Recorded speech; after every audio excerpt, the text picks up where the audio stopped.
და იმდენად აღფრთოვანებული დავჭით და იმ ხელა გამოხმაურება მოყვა ამ საჯარო ლექციას, რომ იმედი მაქვს, რომ კიდევ გაგრძელდება და იქ იყო წარმოდგენილი შენობა ნაგებობები, ხა ჩვენ გიდებმა, რა თქმა უნდა, ვიცით ეს თემა, მაგრამ ფართობასებისთვისაც იყო წარმოდგენილი.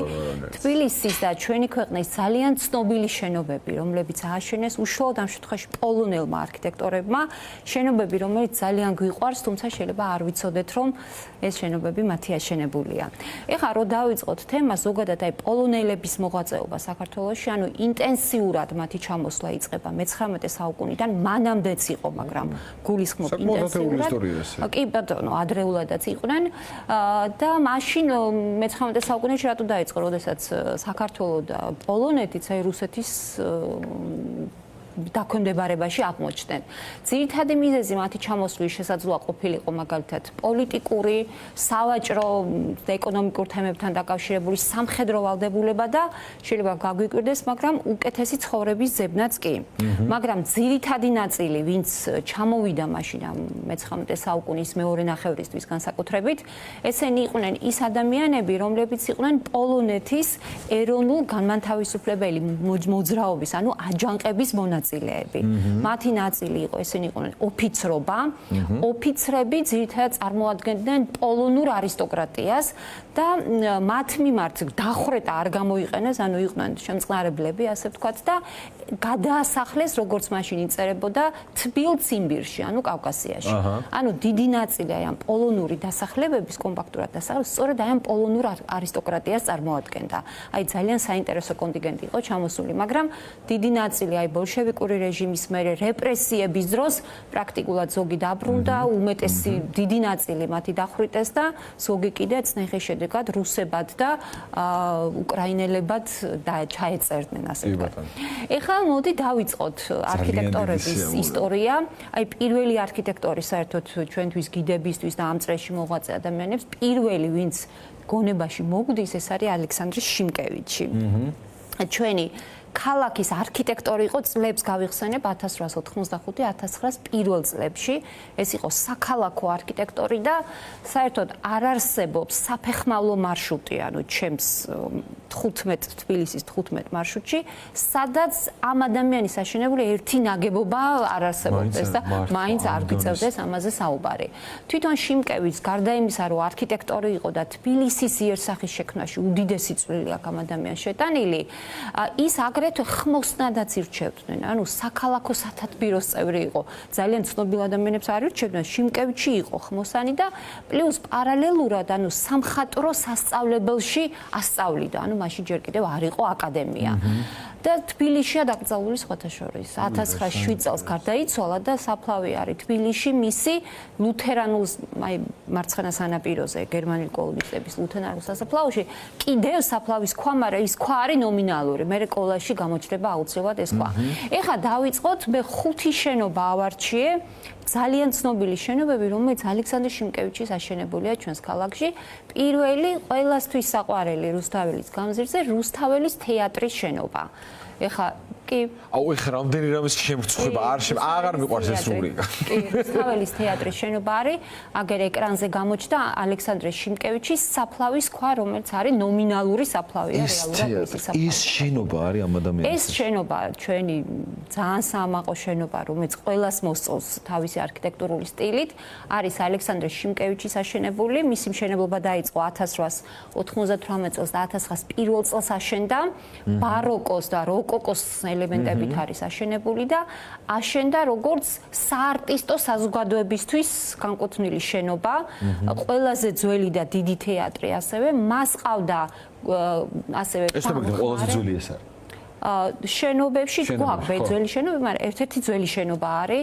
ნახეთ, როგორი ბრწყინვალე შენობა გვაქვს, არასოდეს ეს სტილი არ გადავა მოდიდან, ასე ვთქვათ, ესევე ძახით ხოლმე და მას ასევე ყავდა დამხმარე კორნელი ტატიშევი, რომელიც ძირითადად მუშაობდა ტექნიკურ დეტალებზე. მაგალითად, სცენის მოწყობა, აუცილებლად უნდა ითქვას, რომ 1901-ისთვის რუსთაველის თეატრის სცენა იყო განსაკუთრებული და ტექნოლოგიურად ყველაზე გამართული მაშინდელ ამიერკავკასიაში. 1901 წელს დასრულდა, როგორც გითხარით, მისი მშენებლობა და ამავე წელს დაიდგა აქვსენტი ცაგარელის ხანუმა ამ თეატრში. ესე იგი, პირველი ჩვენი ქალაქის სამკაული, ასე ვთქვათ, უკავშირდება პოლონელ არქიტექტორს ალექსანდრე შიმკევიჩს. კი ბატონო, შემდეგი შენობა შეგვიძლია ვაჩვენოთ, ცოტა სწრაფი ტემპით გავიაროთ, იმიტომ რომ ბევრი შენობაა ძალიან. მეორე შენობა, რომელიც ასევე შიმკევიჩის აშენებულია, ეს არის თბილისის კონსერვატორიის შენობა. კონსერვატორიის შენობა. მაგაც ხელოვნება ყვარებია. და აღსანიშნავია მის არქიტექტურაში და მშენებლობაში ის, რომ სტილისტურად ძალიან განსხვავებული შენობები აქვს, ყველა აბსოლუტურად და კონსერვატორია დაარსდა სამუსიკო სასწავლებლის ბაზაზე, რომლისთვისაც დაიწყო ფულის შეგროვება. და პირველი, ასე ვთქვათ, შესაწირავი, ვინც გაიღო, ეს არის ანტონ რუბინშტეინი, რომლის ქანდაკებაც არის იქვე, აი კონსერვატორიის გამოჩნდება თანამედროვე შენობა, პატარა ქანდაკება, ვისიც არის, ეს არის ანტონ რუბინშტეინი, რომელმაც აი თავისი საკონცერტო ჰონორარი პირველი გამართა აი ამ შენობის, აი გამოჩნდა კიდევაც რუბინშტეინის ქანდაკება და საბოლოო ჯამში 1904 წელს დასრულდა ამ შენობის მშენებლობა შემოწირულობებით და შეგროვილი თანხით ძირითადი ნაწილი შემოწირულობებში აუცილებლად უნდა ვთქვათ, რომ ძმები ზუბალაშვილების შემოწირულობაა და საბოლოო ჯამში დღეს მივიღეთ შენობა, რომელიც არის ერთ-ერთი ბრწყინვალე და სამკაული და ასევე მანდრე ზუბალაშვილების ქუჩაც კი ბატონო, ეხა ზუბალაშვილების ქუჩა ახსენეთ თქვენ და გადავინაცვლოთ ზუბალაშვილების ქუჩაზე, სადაც უზენაესი სასამართლოს შენობა, რომელიც ასევე არის ალექსანდრე შიმკევიჩის აშენებული. დიახ. ალექსანდრე შიმკევიჩის აშენებულია. შენობა 1894 წელს აშენდა, როგორც სასამართლო პალატა ნეოკლასიცისტურ სტილში, ხედავთ როგორი მონუმენტური და პომპეზური შენობა არის და ეხლა ჩემთვის როგორც გიდისთვის, გარდა იმისა, რომ ქვეყნის ძალიან მნიშვნელოვანი ის არის ინსტიტუცია, თქვათ, იქ დაბინავებული, აქ არის შიგნით მართლმსაჯულების მუზეუმი. უბრალოდ დიდი ხანია დაკეტილია გაურკვეველი ვადით, აი მუდმივად ყურადღების ქვეშ მყავს, იმიტომ რომ ძალიან მინდა რომ მალე გაიხსნას, ალბათ რესტავრაცია, სხვანაირად რატომ უნდა დაკეტილიყო და მართლმსაჯულების მუზეუმში, ანუ რა შეგვიძლია ვნახოთ, გარდა მაგალითად სამართალწარმოებისა და მართლმსაჯულების დოკუმენტებისა, ისტორიული დოკუმენტებისა, არის მართლმსაჯულების ისტორიული დარბაზები, მაგალითად აი ილიას კვლელების სასამართლო იქ გაიმართა იგი გიგლა ბერბიჭაშვილის თვითმფრინავის გატაცების საქმე აი 1983 წლის სასამართლოები ამ დარბაზში და უამრავი ისტორიული პროცესის მონაწილეა, არაერთი ფილმია შიგნით გადაღებული და ერთ-ერთი ძალიან საინტერესო ადგილია და რაღაცა იმედი მაქვს, რომ მალე გაიხსნება. არ შეიძლება ესეთი შენობები იყოს ესე ძალიან მნიშვნელოვანი ისტორიული პასაჟებია. მაგის რაღაც ხრი მგონია, რომ მაგის თვალიერება და მაგაზე მოყოლა გაბრუნებს იმ რეალობაში და დარწმუნებული ვარ, ბევრი დეტალს გაიგებ, რომელიც მანამდე არ ხსმენი. და აქ არის ფილმი მონანიების დიდი ნაწილი გადაღებული. ფილმ მონანიებას ჩვენ აუცილებლად დაუბრუნდებით, იმიტომ რომ ძალიან ბევრი შენობა უკავშირდება ამ შენობას. შემდეგი შენობა, რომელიც ალექსანდრე შიმკევიჩს უკავშირდება, ეს არის აბრეშუმის მუზეუმი. ხო, აი აწერია. აბრეშუმის მუზეუმის შენობა, ერთ-ერთი აი გამორჩეული და ბრწყინვალე შენობა ჩვენი ქალაქის 1892 წელს აშენდა კავკასიის მეაბრეშუმეობის სადგური. 1892 წელს. ესე იგი ის ყველა შენობა ხარ ასე წოდდება ბოდიში რომ გაწყვეტინა მე-19 საუკუნის მიწურულისკენ იწყება ამის და მე-20 აი 1900 თვითონ შიმკევიჩი გარდაიცვალა 1907 წელს. ანუ ყველა შენობა რასაც მნიშვნელოვანი კაცი ვიცი ესე იგი მის მაგწელს დაუკარგეთ. კი ბატონო, ნუ ერთი განსაკუთრებული. და აქაც ესე იგი აბრეშუმის მუზეუმში ახლა თვითონ შენობას რო დააკვირდეთ, ანუ რაღაცა ბრწყინვალე არქიტექტურული სტილია გამოყენებული, არის მაგალითად კლასიცისტური გოთური ფორმები, კიდე ბევრი სხვადასხვა სტილზე შეიძლება მსჯელობა და შიგნით ინტერიერი არის საოცრება, იმიტომ რომ მთლიანად ანუ ნაძერწობები ეძღვნება აბრეშუმის თემატიკას. მაგალითად იქ შეგვიძლია ვნახოთ ნაძერწი აბრეშუმის ჭიები, ჭუპრები, პეპლები, თუთის ფოთოლიც კი, რითაც იკვებება. ეს აბსოლუტურად უნიკალური ნაგებობა არის და გარდა ამისა იყო ლაბორატორია და ბიბლიოთეკა, სამეცნიერო ლაბორატორია, რომელიც იყო მაშინ აი უცვლელი სახით არის შემოდარჩენილი და გარდა ამისა აბრეშუმის მუზეუმში არის შიმკევიჩის მიერ გაკეთებული ავეჯი, რომელიც არის აი აბსოლუტურად ფანტასტიკური, ცალკე ავეჯი. აი ხე გამოჩნდა ავეჯი. ეს არის ამ ადამიანის გაკეთებული შიმკევიჩის. შენარჩუნებულია. და საერთოდ აი აბრეშუმის მუზეუმთან დაკავშირებით რისი თქმა მინდა, თუ ვინმე არ არის ნამყოფი, მოხდა მისი რეაბილიტაცია, დაბრუნდა ეს მუზეუმი და აი ჩემი უდიდესი რეკომენდაცია ამ საოცარ მუზეუმს, სადაც არის ძალიან ბევრი ისეთ მნიშვნელოვანი ექსპონატთან ერთად ადგილზე წარმოებული აბრეშუმი არის გამოფენილი. ეხლა მე ჩინურენოვანი გიდი ვარ და ჩინეთთან ისეთი მჭიდრო ისინი მაქვს, რა ქვია. და აი რომ განვითარებულიყო ეს კულტურა, ჩინურ აბრეშუმზე არანაკლები აბრეშუმის წარმოება იქნებოდა შესაძლებელი საქართველოში, ჩვენს ქვეყანაში და წარმოიდგინეთ ეს ხო პლეხანოზე ცაბაძეზე არის. ეს არის დინამოს სტადიონთან, დინამოსა და მუშტაიდის ბაღ შორის არის. და ეს ფუნქციონირებს შეუძლიათ ადამიანებს მივიდნენ. კი, დაგვიბრუნდა ეს მუზეუმი მთელი თავისი ბრწყინვალებით და ერთ-ერთი განსაკუთრებული ადგილია, აუცილებლად მოსანახულებელი მუზეუმია. და როგორც ყველა დროს მე ვამბობ ხოლმე, მუზეუმში გასეირნებას დაუმატოთ მეორე ინტელექტუალური მხარე და ავიყვანოთ გიდი. რა თქმა უნდა. ხო, რომ უფრო მეტი მაგას ვამბობ ხოლმე სულ რა შეიძლება შეჟღერდეს ცოტა, მაგრამ ჩემ პირადი გამოცდილებით ვამბობ, მე სულ ჩემს თავზე მეცინება ხოლმე როცა გიდის გარეშე მუზეუმებში და მათ შორის უცხოეთშიც.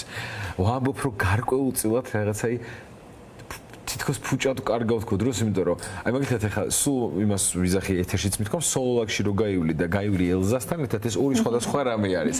იმ შენობებს რო ათვალიერებ, კი ლამაზია, უზენაეს სასამართლო შენობაც ძალიან ლამაზია, მაგრამ სად ახლა აი ამას რომ მოგიყვება ადამიანი რა. თვლის ხარისხს. რა თქმა უნდა, იმიტომ რომ სადაც იმდენ რამეს ვიგებთ, იმდენ დეტალს, რომ აი ანუ ეს შესაძლებლობა ადგილობრივად არის, აქვე დავაზუსტებ, აი იმ მუზეუმში არის ეს გიდი, რომელიც ამას რა თქმა უნდა შეგიძლიათ.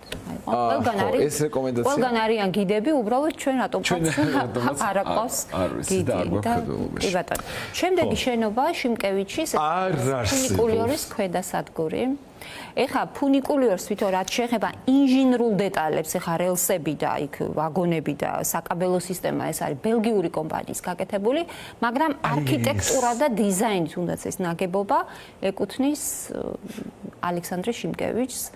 აუ რა ლამაზია და მის მიერ შექმნილი. ეხლა თითქოს არ ვიცი შეიძლება ეს ახლა გავლენა, მაგრამ რაღაცნაირად თითქოს ხელწერა ამ შენობებში რაღაცა იგრძნობა, რაღაც გარკვეულწილად რომ ერთი ადამიანის ხედვა არის. მიუხედავად იმისა, რომ სტილისტურად განსხვავებული შენობები და ნაგებობებია, მაინც მგონია რომ შეიძლება გავლენაში ვიქცევი, ხა არ ვიცი, მაგრამ რაღაცა მსგავსებობს. ესეც არის ალექსანდრე შიმკევიჩის და მე დღეს აი 5 შენობით შემოვიფარგლე, იმიტომ რომ სხვა პოლონელ არქიტექტორებზეც მინდა ვისაუბრო, მაგრამ იმდენად ბევრია მისი აშენებული სახლები, აი მაგალითად ინგოროყვას ქუჩაზე, ჩვენ რომ ეგრეთ წოდებული ეშმაკის სახლი, რომელზეც აი ყველა ლაპარაკობს, ესეც შიმკევიჩის აშენებულია, კი და არაერთი შენობა არის მისი აშენებული. უეჭველი პოლონელი იყო, იმდენი ქართული საქმე ნამდვილად ასეა, ნამდვილად და კიდე სხვა პოლონელებზე მოგიყვებით, რომლებმაც ისეთი ქართული საქმე აკეთეს და იმდენად დიდი რამე გაუკეთეს ჩვენს ქვეყანას, რომ ენა არ აღწერს და მადლობა პოლონურ ინსტიტუტს კიდევ ერთხელ. ნამდვილად, სხვა შორის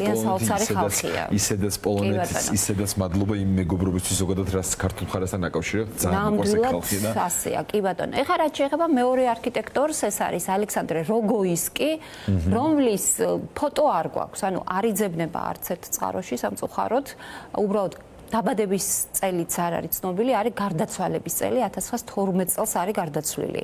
მაგრამ იმდენად ბევრი შენობა უკავშირდება ამ ადამიანს, რომ მეტი არ შეიძლება. პირველი შენობა ეს არის დღევანდელი TBC ბანკის სათაო ოფისი, ზუსტად ვიტყვი, კავკასიის ოფიცერთა ეკონომიკური საზოგადოების შენობად არის ეს შენობა აშენებული, როგორც ერთ-ერთი ბრწყინვალე შენობაა, რომელიც უცვლელი სახით მოვიდა ჩვენამდე. გამოჩნდა უნივერმაღი 1934 წლიდან შენობაში არის უნივერმაღი. ანუ თბილისის უნივერმაღსაც ძალიან დიდი ხნის ისტორია აქვს. შენობა გაიხსნა 1913 წელს, როგორც გითხარით, არქიტექტორი არის ალექსანდრე როგოისკი და ამ შენობის დეტალები გუშინ ვიყავი ზუსტად გადასაღებად ამ დეტალის. ნახეთ, ფასადზე არის გამოსახული ჰერმესის კვერთხი, რომელიც არის აი ვაჭრობის და წარმატების სიმბოლოა და ამ შენობის 4-ვე მხარეს არის ეს კვერთხი გამოსახული თავის ბრწყინვალე მასკარონებთან ერთად და მის მდიდრულ მორთულობაზე უბრალოდ კომენტარს არ ვაკეთებ. სხვათა შორის თბილისში არის რამდენიმე შენობა, სადაც ეს ჰერმესის კვერთხია გამოსახული. მაგალითად, აი სოლოლაკში არის დღევანდელი 53-მე სკოლა, რომლის ფასადზე არის, იმიტომ რომ ეს სკოლა იყო აშენებული როგორც სავაჭრო სკოლა. ეხლა კიდევ ერთი სურათი რაც მოვიტან, ეს არის ის, რომ ხშირად სამედიცინო დაწესებულებებს ერთმანეთში ერევათ ეს ჰერმესის კვერთხი და ასკლეპიოსის კვერთხი. სინამდვილეში ორი გველით ეს არის ვაჭრების გამოსახული იყო და ერთი გველი ეს ნამდვილად არის მედიცინის სიმბოლო. ოფიცრების ეკონომიკური საზოგადოების შენობა. ეკონომიკური ფინანსური თვალსაზრისით თუ სწავლობთ, ესე იგი ამ შენობას დღეს კი ფინანსური ინსტიტუციაში პირველადი დანიშნულების ფინანსური ინსტიტუცია. ნამდვილად ესეა, კი. აშენდა როგორც აი ამ ეკონომიკური საზოგადოების, ოფიცერთა ეკონომიკური საზოგადოების. არ ვიცი ბოლოსკენ შეჯამებაში ვისაუბროთ თუ არა ამაზე, თუ მაგას ვისაუბრეთ ამისთვის დროს მოვიტოვეთ, მაშინ მე ესთვის გადავდოთ, მაგრამ მაინც გითხავ ეს ამ შენობების ხელწერა იმ თანამედროვეობაში ევროპული რომ არის. ამაზე მოგვიანებით ვისაუბროთ. ვისაუბროთ შეჯამებაზე. კაი, შეჯამებისკენ მე ვისაუბროთ. ჯერ კიდევ გვაქვს თამამად სასაუბრო. კი, იერსახის შექმნაში მიიღეს უდიდესი წვლილი ამ ადამიანს. მიუბრუნდეთ მაშინ მაგას მოგვიანებით. მიუბრუნდეთ ესეც ჩვენი ჰერმესი. ბერძნულ მითოლოგიაში ამ ცნობილი კვერთხით. ეხლა შემდეგი შენობა იქვე ვართ TBC ბანკის შენობის, ანუ აი ამ საზოგადოების შენობის მოპირდაპირე შენობა არის მარჯანიშვილის თეატრი, რომელიც ასევე არის პოლონელების აშენებული. შენობას ხელმძღვანელობდა ალექსანდრე როგოისკი სტეფან კრიჩინსკის პროექტით, რომელიც ასევე პოლონელი არქიტექტორია. შენობა აშენდა როგორც სუბალაშვილების სახალხო სახლი, საერთოდ მე-19 საუკუნის მეორე ნახევარში ევროპაში იყო ძალიან მოდური ეს სახალხო სახლი, სადაც ხდებოდა აი შექმნებაც რომ მოუყვეთ საზოგადოების, მაგალითად იმართებოდა კონცერტები, რაღაცა პრეზენტაციები, აი ადამიანების შეკრების ადგილი იყო და შენობა 1007 წელს დასრულდა ამ მშენებლობა და ზუბალაშვილებმა საჩუქრად გადასცეს ქალაქს ეს სახლი და ამ სახლში შემდეგ 1930 წლიდან ბინა დაიდო კოტე მარჯანიშვილის მიერ ქუთაისში შექმნილმა ქართულმა თეატრმა. ბოდიში რომელი წლიდან? 1930 წლიდან. თითქმის 100 წელი usრულდება მარჯანიშვილის თეატრს ამ შენობაში. ой, მნიშვნელოვანი თარიღი ძალიან მნიშვნელოვანი და უბრალოდ შენობის არქიტექტურას შევხედოთ იმ პერიოდში და დღესაც როგორი განსხვავებაა. ხა წარმოიდგინე, ხო, ნამდვილად ეგრეა და წარმოიდგინე ეხლა რა ლამაზია ეს ორი შენობა ერთმანეთის პირისპირ და მაშინდელი თბილისისთვის ეს იქნებოდა ხო წარმოგიდგენია. საოცარი სასწაული, აი აბსოლუტურად ევროპული, იმიტომ იყო რომ ადამიანები, რომლებიც ჩამოდიოდნენ საოცრებებს წერენ ჩვენ ძირითადი რაც ვიცით ჩვენს ქალაქზე არის მოგზაურობა. აი ეს არქიტექტურა ხო შეიძლება გაგვეგრძელებინა. აი ნერვები მეშლება, აი როგორ დავმალო ეხა რა. აი ეს არქიტექტურა ისტორიულად რომ მემკვიდრეობა და ეს გერგო. როგორ შეიძლება მის გარშემო შენობები ახლა ამას არ პასუხობდეს რა. ჯერ მარტო აი ვარშავაში და პოლონეთში რო გაივლის შენობები როგორ კარნახობს, როგორ განვითარდა მაშინ მათი არქიტექტურა და მადლობა ღმერთს რომ ეს შენობები დღემდე გვაქვს და გვაბედნიერებს. უბრალოდ კარგია ის რომ ცოტა მეტი რო ვიცოდეთ ამ შენობების შესახებ, თუნდაც აი როლი, თუნდაც აი პოლონელების რა შენობები დაგვიტოვეს ქალაქში. გავაგზავნებ ალექსანდრე როგოისკის მშენებლობას. ალექსანდრე როგოისკი ხელმძღვანელობდა სასულიერო სემინარიის მშენებლობას ვაკეში. ეს არის ყოფილი მე-9 საავადმყოფო. ამით უფრო დავიმახსოვრებთ. აი საავადმყოფო, აი გუმბათი, როგორც სემინარია ისე აშენდა. ნუ სასულიერო სემინარიამ დიდხანს არ გასწავლა. ეს არის უშუალოდ როგოისკის დაპროექტებული. დღეს ეს ზედანაწილი მოხსნილია, მაგრამ ეს ქვედა ხო, იქ მახსოვს ზედანაწილი ჩვენ რაღაცა მე მგონი ერთხელ ვისაუბრეთ ამაზე ეთერში. კი, ანუ ვაკეში არის ეს შენობა, დღემდე არის შემორჩენილი. ის ნაწილია მოხსნილი. მოხსნილია ზედანაწილი. ახლა სხვათა შორის მიდის რესტავრაცია და ისევ უნდა დაბრუნდეს სასულიერო სემინარია, ისევ გადადის სამშენობაში. აი ის ვახსენე. კი. მანამდე აქ სასოფლო სამეურნეო ინსტიტუტი იყო, სამხედრო სასწავლებელი, ბევრჯერ შეიცვალა თავისი ფუნქცია, მაგრამ საკმაოდ დიდი შენობაა. ძალიან დიდი და პომპეზური შენობა, რომელიც ასევე არის დაკავშირებული პოლონელებთან. შემდეგი შენობა, რომელიც არის საკმაოდ ცნობილი ჩვენს ქალაქში, ეს არის დღევანდელი ჩაჩავას კლინიკა, რომელიც აშენდა როგორც ესეთი ძველი შენობა, ამიერკავკასიის მეანობის ინსტიტუტის შენობა იყო. დანიშნულება ღონია. დანიშნულება ჰქონდა 1873 წელს შეიქმნა სამეანო სახლი, ანუ სამშობიარო სახლი თბილისში და ამ სახლის ბაზაზე 1875 წელს შეიქმნა ამიერკავკასიის სამეანო ინსტიტუტი. რომლის ფუნქცია იყო კვლევითი ცენტრი იყო ალბათ კვლევითი ცენტრი და ამზადებდა პროფესიონალ ბებიაქალებს და ეს იყო ამიერკავკასიის მასშტაბით ანუ თბილისის ფუნქცია კი თბილისი ამიერკავკასიის დედაქალაქი იყო თან ამიერკავკასიაში როგორც ჩრდილოეთ ასევე სამხრეთ ანუ მთლიანად ეს შედიოდა და წარმოიდგინეთ რამხელა ფუნქცია ჰქონდა ამ ქალაქს და როგორი შესაძლებლობების ქალაქი იყო ეს უკვე მე-20 საუკუნე კი, ესე იგი და 1902 წელს არა 1875 წლიდან ფუნქციონირებს ეს სამეანო ინსტიტუტი, მე-20 საუკუნის დასაწყისში, ანუ ზუსტი თარიღი აგების არ იძებნება.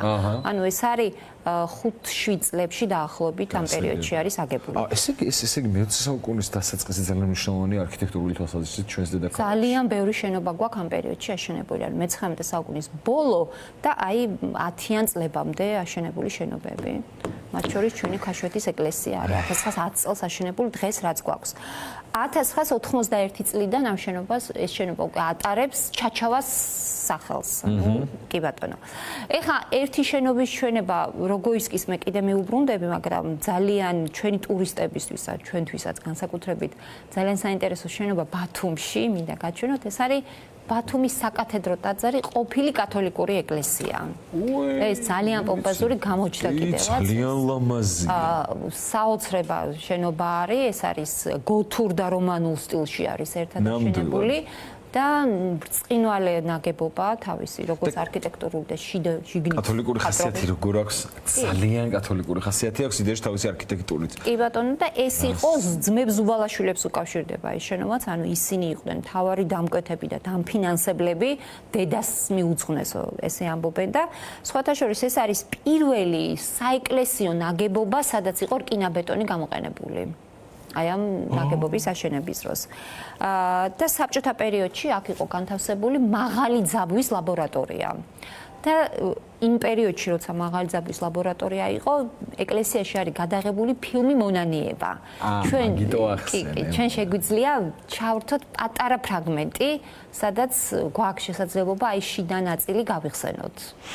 ამ ეკლესიის აქაც არის, აი ხედავთ ამ დანადგარებს რაც უკავშირდება სწორედ აი იმ პერიოდს, როცა შიგნით ფუნქციონირებდა მაღალი ძაბვის ლაბორატორია. 1999 წელს უკვე ეს ეკლესია გახდა მართლმადიდებლური ეკლესია და დღეს იქ ჩვეულებრივად აღევლინება მართლმადიდებლური წესით. და თავისი მხატვრობით, არქიტექტურით, მდებარეობით, რა ვიცი, ერთ-ერთი საყვარელი ადგილია.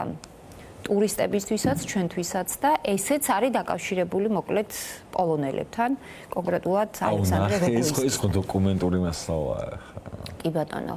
და დარწმუნებული ვარ ამ სცენის მაყურებელი 100 შემთხვევითი ადამიანიდან 99-მა შეიძლება არ იცოდეს რას უყურებს. კი. ესეც ჩვენი ისტორიის მატიანეა ზოგადად ძველი ფილმები. აი, იმდენად ბევრი შენობები არის აღმოჩენილი, რომ ამ თვალითაც შეგვიძლია შევხედოთ ძველ ფილმებს, რომ გვაქვს შესაძლებლობა დავინახოთ. ეხლა რაც შეეხება როგოისკისთან ერთად მე მინდა კიდევ ერთი შენობა ვახსენოთ თბილისის რუსთაველის მეტროსთან მდგარი, რომელიც ყველამ ვიცით აბსოლუტურად შეუძლებელია. როგორც კი აი გამოჩნდა, ეს არის ალექსანდრე მელიქ-აზარიანის შემოსავლო სახლი, რომელიც არის ასევე პოლონელი არქიტექტორის ნიკოლაუ ობოლონსკის აშენებული. თბილისში ობოლონსკის აშენებული სხვა ნაგებობა არ გვხვდება. ეგრეთ წოდებული ზემელი. კი ბატონო, ეგრეთ წოდებული ზემელი სახლის მასშტაბებს ახლა კი ხედავთ, რა უზარმაზარი სახლია, თვითონ აი სტრუქტურა და წყობაც არის ბრწყინვალე და ამ ადამიანის აშენებული სხვა შენობა მართალია არ იძებნება, მაგრამ ჩვენ ვიცით ერთი რამ, რომ როდესაც გამოცხადდა კონკურსი სათავადაზნაურო ბანკის მშენებლობის დღეს ეს შენობა არის ეროვნული ბიბლიოთეკის პირველი კორპუსი. ამ შემთხვევაში ამ კონკურსში იღებდა მონაწილეობას ობოლონსკი, მაგრამ ვერ გაიმარჯვა კალგინის, ანატოლი კალგინის და ასევე პოლონელი საქართველოს არქიტექტურის მკვლევარის ჰენრი ხრინევსკის პროექტმა. და მადლობა ღმერთს რომ გაიმარჯვა, არ ვიცი ხა როგოისკი რას ის ობოლონსკი რას აშენებდა, მაგრამ კალგინმა და ხრინევსკიმ რაღაცა ეპოქის შენობას ვეძახი მე ამ შენობას, საოცარი შენობა ააშენეს, სადაც არის აი ესკიზები, რაც არის ჩუქურთმები, მთლიანად არის ქართული ჩუქურთმები გამოყენებული სხვადასხვა ტაძრებიდან, მათ შორის ტაო-კლარჯეთის ტაძრებიდან, მხატვრობა ამ ეროვნული ბიბლიოთეკის რაც არის, აი გამოჩნდება კიდევაც ამ კოლაჟში, ისიც არის ხრინევსკის გაკეთებული, ჰენრი ხრინევსკის. ორი სიტყვით ვიტყოდი ამ ხრინევსკის შესახებ, ამ შენობაზეა საუბარი. ხრინევსკი არის ქუთაისში დაბადებული პოლონელი, რომელიც აი არაერთ მისი ძირითადი მიმართულება იყო მაინც შუა საუკუნეების არქიტექტურა, საეკლესიო არქიტექტურა და იყო არაერთ ექსპედიციაში და მას ეკუთვნის აი ნახეთ ჩამოთვლი ტაძრებს, წრომის, ატენის სიონის, ბოლნისის სიონის, ნიკორწმინდის, ნიკორწმინდა არ არის, ყინწვისის, ფიტარეთის, ტიმოთეს უბნის და სხვა ტაძრების ჩანახატები, ანაზომები და მონუმენტური მხატვრობის ასლები. რამხელა რაღაცა აქვს ამ ადამიანს გაკეთებული. გარდა ამისა, მონაწილეობდა ისტორიულ-ეთნოგრაფიული მუზეუმის ჩამოყალიბებაში და ასწავლიდა გარდა ამისა სამხატვრო აკადემიაში, მანამ სანამ მას დააპატიმრებდნენ. 1927 წელს დააპატიმრეს ეს ადამიანი, მას ბრალად დასდეს 2-3 ქვეყნის აგენტობა, დახვრიტეს ეს კაცი. ხრინევსკი არის დახვრეტილი და ძალიან ბევრი რამე შემიძლია ხრინევსკიზე ვთქვა, მაგრამ ერთი რამე, რასაც ვიტყვი, არის ის, რომ როდესაც 1912 წელს მიხეილ გედევანიშვილმა, ეს არის პირველი რენტგენი, ვინც ჩამოიტანა ექიმი, ჩვენ ერთად ვიყავით ვერის უბნის ტურზე, სადაც არის მისი სახლი. გედევანიშვილმა ილიას მკვლელობის მერე წერა-კითხვის გამავრცელებელი საზოგადოებიდან ითხოვა ნებართვა ილიას კრებულის გამოცემის და ილიას პირველი გამოცემის ილუსტრატორი არის ჰენრი ხრინევსკი, რომელიც არის იაკობ ნიკოლაძის რეკომენდაციით იყო და წარმოიდგინეთ, წიგნი გამოვიდა 1914 წელს, მე აი ამ გედევანიშვილებთან მაქვს ნანახი ეს წიგნი, აი პირველი გამოცემა და ეს არის მხატვრობა, რასაც ჩვენ ახლა ვხედავთ, ხრინევსკის ორი ესკიზი წამოვიღე, ერთი კაცი ადამიანიდან და მეორე განდეგილიდან და საბოლოო ჯამში ეს ადამიანი როგორც ჯაშუში ისე იქნა დახვრეტილი და 1927 წელს საბჭოთა ხელისუფლებამ ჩაატარა ილიას 100 წლის იუბილე. ჩვენ ვიცით, რომ საბჭოთა მთავრობამ ილიას ფიგურა სათავისოდ მშვენივრად გამოიყენა და ილიას 100 წლის იუბილეზე, სადაც იყო გამოფენა აბსოლუტურად ყველაფრის, ხრინევსკი არ გამოფინეს. იმიტომ რომ როგორც საზოგადო მტერი, როგორც მტერი და ჯაშუში მაგის გამო. მტერი, ჯაშუში და საბოლოო ჯამში 38 წელს დახვრიტეს კიდევაც ასეთი ადამიანები, წარმოიდგინეთ, რამხელა ამაგი აქვს ჩვენი კულტურის განვითარებისთვის შექმნილი. ფოთაშორის ქაშვეთი ვახსენე და ქაშვეთის სამხრეთი კარიბჭის, ანუ სამხრეთიდან შესასვლელი დიდი კარი რო კიდე არის, რკინის ბრინჯაოა თუ არ მეშლება, იმ კარის ესკიზიც არის, კარიც არის ხრინევსკის ესკიზით გაკეთებული, შემომწირველები სარაჯიშვილები არიან მისი კარის და ისიც არის ხრინევსკის გაკეთებული. სხვათა შორის ქაშვეთის ეზოში რო პატარა სამლოცველო დგას ბარათაშვილების, კი ბატონო, ისიც უკავშირდება პოლონელ არქიტექტორებს, როგოისკის გაკეთებულია. ყოველთვის ზალცმანი მეგონა და მე გავიგერო თურმე როგოისკი ყოფილა. მოკლედ აი რამდენი რამე შეგვიძლია ვთქვათ ამ ადამიანებზე, არ ვიცი. რომელიც მე რეჟიმმა დახვრიტა პალატის სტატუსით. კი ბატონო, განსაკუთრებით მაშინ, როდესაც 1927 წლიდან იწყება პოლონელების მასობრივი რეპრესია. ძალიან დიდი ნაწილი იქნა საერთოდ გადასახლებული ყაზახეთში.